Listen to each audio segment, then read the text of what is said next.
Obviously इस campus में 2015-16 में एबीवीपी का एक जॉइंट सेक्रेटरी जिसका नाम है सौरभ शर्मा, वो जीत करके आया। और उसके बाद इस कैंपस में सिस्टमेटिकली प्रेस कॉन्फ्रेंस करके ये बोला गया कि जेएनयू जो है वो एंटी नेशनल्स का अड्डा है, इसको बंद कर देना चाहिए। That was a campaign run by ABVP member who actually won the election of JNU to joint secretary in 2015. Hashtag shut down JNU। उस वक्त JNU के स्टूडेंट्स खड़े हुए और ये बात बोले कि JNU का आप बंद नहीं कर सकते हैं और फाइट बैक JNU का नारा दिया। बट उसके बाद लगातार हर साल कुछ न कुछ करके सरकार वो काम कर रही है। पहला जो एक मेजर इशू इस कैंपस में है फैकल्टी रिक्रूटमेंट का। हम लगातार देख रहे हैं कि आरएसएस, बीजेपी, एबीवीपी के बैकग्राउंड के लोगों को यहाँ पे रिक्रूट किया जा रहा है, जिसकी एकेडमिक मतलब बहुत ही सवाल करने लायक है। उसके बाद एमफिल को यहाँ पे स्क्रैप कर दिया गया, कंपलसरी अटेंडेंस पॉलिसी लाई गई। 2019 में इस कैंपस में फ़ी हाइक किया गया, हालांकि स्टूडेंट ने रजिस्ट किया।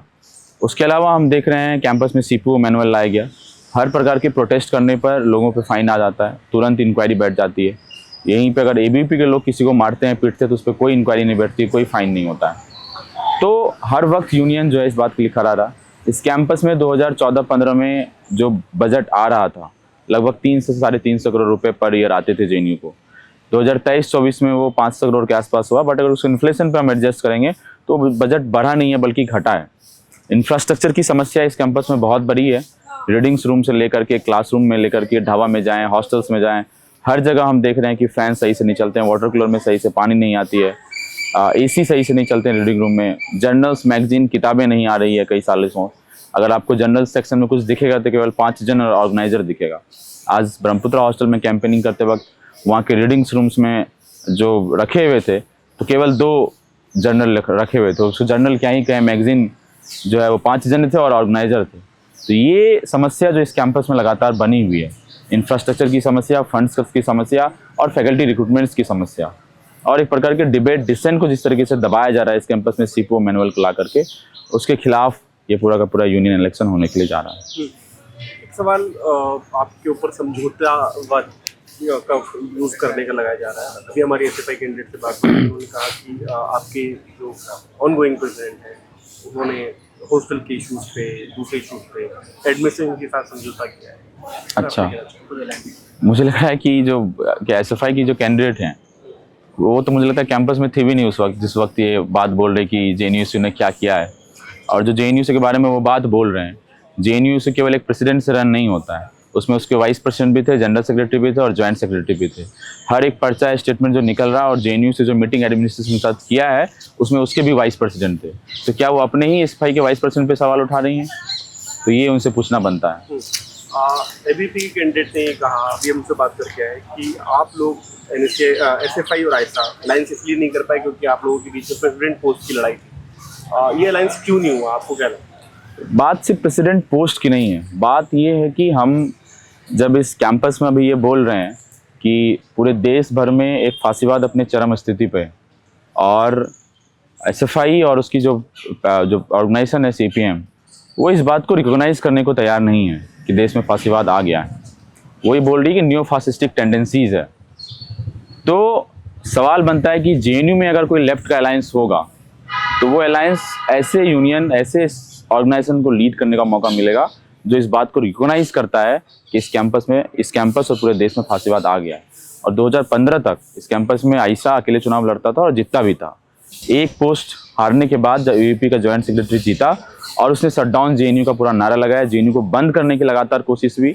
ऐसा माहौल था कि जेएनयू के स्टूडेंट यदि नॉर्थ गेट से बाहर जाते थे तो ऑटो वाले उसको अपने ऑटो में बिठाते नहीं थे। जेएनयू का नाम सुन करके 10 लोग उन पर हावी हो जाते थे, ट्रेन में हो गए, किसी पब्लिक प्लेस पे हो गए। और उस वक्त इस कैंपस के स्टूडेंट ने बोला कि एक एंटी फासिस्ट अलायंस चाहिए।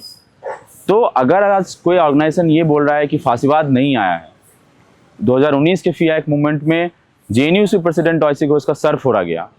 तमाम लोगों को यहाँ पे कावेरी हॉस्टल में रामनवमी के दिन क्या खाएंगे और एक मीट वेंडर्स को एबीवीपी के लोगों ने दौड़ा के मार के भगाया वहाँ से। और जब लोगों ने ऑब्जेक्ट किया कि आप हमारे राइट टू फूड जो है कि हम क्या खाएंगे नहीं खाएंगे वो आप तय नहीं करेंगे, तो उनको मारा गया, पीटा गया, उनका सर फोड़ा गया। हमारे कॉमरेड्स का सर फोड़ा गया। तो अगर कोई संगठन उस वक्त ये बोल रहा है कि देश में फांसीवाद नहीं आया है तो हम ऐसे संगठन को एक एंटी फासिस्ट अलायंस के बतौर जिस कैंपस में लेफ्ट अलायंस शुरू हुआ था उसको हम लीड करने के लिए नहीं देंगे।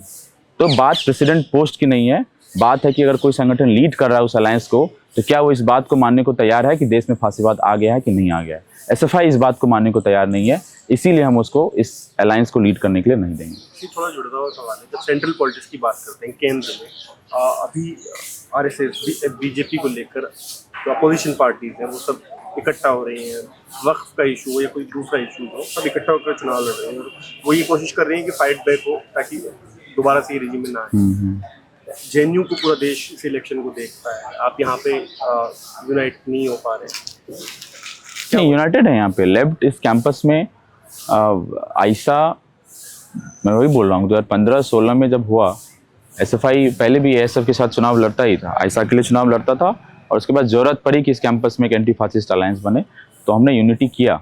और इस बार भी हर एक समय तक, हर एक मोमेंट तक जो है इस कैंपस में लेफ्ट यूनिटी बनाने की ज़रूरत हुई और हम अभी भी लेफ्ट यूनिटी के साथ ही हैं। आयशा और डीएसएफ एक साथ है, आप एसएफआई बाकी संगठन के साथ जाकर के अलग अलग बना रहे हैं। और उसमें जो बापसा है एक संगठन, उसने तो बिल्कुल एसएफआई के साथ जाने से मना कर दिया है। जो जनरल सेक्रेटरी के कैंडिडेट हैं उस लेफ्ट अम्बेडकराइट यूनिटी में, उसको उसके संगठन ने ही एक्सपेल कर दिया है। तो जो अलायंस चुनाव से पहले ही फ्रैक्चर्ड हो गया है वो यूनियन किस तरीके से चला पाएगा, क्योंकि यूनियन चलाने के लिए तो आपको यूनिटी चाहिए। 4 ऑफिस बेरर्स यदि एक सेम पेज पे नहीं होंगे तो कैंपस को, मूवमेंट को किस प्रकार से आप लीड कर पाएंगे, कैसे एक दिशा दे पाएंगे। पता चला कि 2 ऑफिस बेयर कुछ और बोल रहे हैं और एक ऑफिस बेयर कुछ और बोल रहे हैं। तो हम अभी भी लेफ्ट यूनिटी के साथ ही इस कैंपस में खड़े हैं और पूरा भरोसा है मुझे इस कैंपस पे, जितना मुझे कैंपेन करके भी लगा है कि कैंपस इस लेफ्ट यूनिटी पे भरोसा जताएगा और एबीपी को डिफीट करेगा। फ्रेटर्निटी एनएसयूआई भी अलायंस में आ गए हैं। फ्रेटर्निटी जो है वो आइडेंटिटी पॉलिटिक्स की बात करती है, मुस्लिम्स के साथ जो ऑपरेशन है उसकी बात करती है। आप लोग कैसे डिफर करते हैं फ्रेटर्निटी की लाइन? नहीं, बिल्कुल इस देश में अलग अलग समुदायों के साथ हिंसा हो रहा है और सबके लड़ने के अपने एक तरीके होते हैं। फ्रेटर्निटी के भी लड़ने के अपने एक तरीके हैं, बापसा के भी लड़ने के अपने एक तरीके होते हैं और हमारा भी लड़ने का एक तरीका होता है। हमारे उनके साथ डिफरेंसेस हो सकते हैं लेकिन उनको पूरा अधिकार है कि वो किसके साथ अलायंस बना रहे हैं, कैसे वो चुनाव लड़ रहे हैं और जिस रिप्रेजेंटेशन की पॉलिटिक्स वो कर रहे हैं, जिस रिप्रेजेंटेशन की बात करते हैं, उनका पूरा सम्मान है। और यदि हम अपने भी पैनल को देखते हैं तो हमारा भी पैनल एक बहुत डाइवर्स पैनल है। एक मुस्लिम वुमेन जनरल सेक्रेटरी के पोस्ट पर इस कैंपस में आई हैं, चुनाव लड़ रही हैं और मुझे पूरा भरोसा है कि इस कैंपस ऐसे अलायंस को, जो अलायंस हम कर रहे हैं, उसको एक मौका देगा। और फ्रेटर्निटी हो, बापसा हो, तमाम अलग अलग संगठन है, एमएसएफ है, ऐसा कोई हमारा वो नहीं है। हमारे अलग अलग कैंपसेस में अलायंसेस होते हैं और रिप्रेजेंटेशन की पॉलिटिक्स बिल्कुल मजबूत होनी चाहिए। सबको एक मौका मिलना चाहिए कि अपनी बात को एक मंच पर रखें और लेफ्ट यूनिटी में भी हम इस बात को इंश्योर करते हैं और वो इस कैंपस ने इस लेफ्ट में आयशा डीएसएफ की यूनिटी में इस बात को इंश्योर किया गया है।